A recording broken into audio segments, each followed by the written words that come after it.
Hi my moments and magic friends, আজকের আমাদের recipe হচ্ছে spaghetti with chicken, cheese and mushroom. এটা বানানোর জন্য আমাদেরকে প্রথমে কিছু প্রিপারেশন করে নিতে হবে। এর মধ্যে অন্যতম হচ্ছে চিকেনটা রেডি করে নেওয়া। এই জন্যে আমি এখানে বোনলেস চিকেন থাইতে লবণ, রসুনের গুঁড়া আর কালো গোলমরিচের গুঁড়া দিয়ে মাখিয়ে ম্যারিনেট করে কিছুক্ষণ রেখে একটা প্যানে অলিভ অয়েলে সিয়ার্ড করে নিচ্ছি।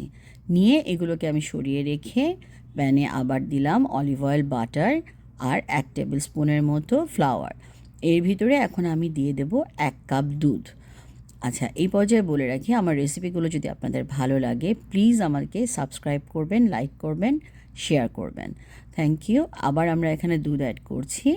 অ্যাড করার পরে আমি এখানে কিছুটা শ্রেডেড চিজ দিয়েছি এবং চিলি ফ্লেক্স দিয়েছি, কোনো কারণে ভিডিওটা আমার তোলা হয়নি। এরপরে আমি এখানে অ্যাড করলাম চিকেন স্টক। অ্যাড করে এটাতে আমি আবার আগে থেকে যে চিকেনটা রেখেছিলাম আমরা ভেজে, ওটা দিলাম। তার সাথে কিছুটা দিয়েছি পেঁয়াজ আর রসুনের কুচি আর কিছুটা আমার পছন্দের স্পিনাচ। বাট এই তিনটা আইটেম, রসুন, পেঁয়াজ আর স্পিনাচটা আপনারা না চাইলে নাও দিতে পারেন, এটা একদমই অপশনাল।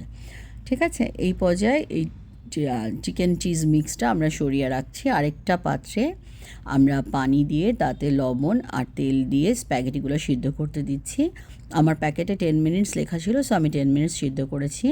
প্যাকেটে যা লেখা থাকবে সেইভাবে সিদ্ধ করবেন। এই সবজি, মাশরুম আর সসেসগুলো আমরা এভাবে করে কেটে নিয়েছি।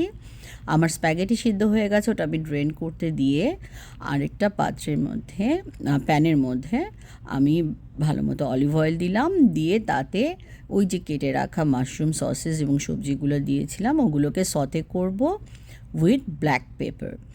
এটা আমরা ভালো মতো সতে করব। ঠিক আছে, সতে করব কারণ এগুলো সব কাঁচা দিয়েছি। সতে হয়ে গেলে এর মধ্যে আমরা অ্যাড করব হচ্ছে সেই ড্রেন করে রাখা আমাদের স্প্যাগেটিটা।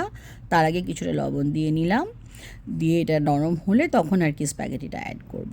স্প্যাগেটিটা অ্যাড করার পরে এতে আমরা আরও দেব হচ্ছে গিয়ে আপনার আগে থেকে যে চিকেনের মিক্সটা রেডি করে রেখেছি সেটা। তার সাথে দেব স্প্যাগেটি। যখন আমরা ড্রেন করেছি তখন আমরা স্প্যাগেটির পানিটা একটা পাত্রে জমিয়ে রেখেছিলাম, সেখান থেকে 1 কাপ স্প্যাগেটি ওয়াটার। এটা কিন্তু খুবই ইম্পর্ট্যান্ট। হ্যাঁ, এর সাথে এখন আমি কিছুটা হেভি ক্রিম, পাপরিকা পাউডার দিচ্ছি আর দিচ্ছি ইটালিয়ান সিজনিং। হেভি ক্রিম যদি আপনাদের না থাকে এই পর্যায়ে আপনারা ঘন দুধও ব্যবহার করতে পারেন। করে এটাকে এই মুহূর্তে খুব ভালো করে সতে করতে হবে। সব মিলে গেলে লবণ চেক করবেন। তারপরে শ্রেডেড চিজ দেব আর একটু চিজি হওয়ার জন্যে।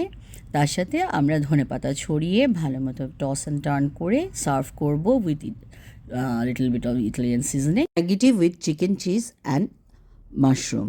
আশা করি রেসিপিটা আপনাদের ভালো লাগবে। Please try at home.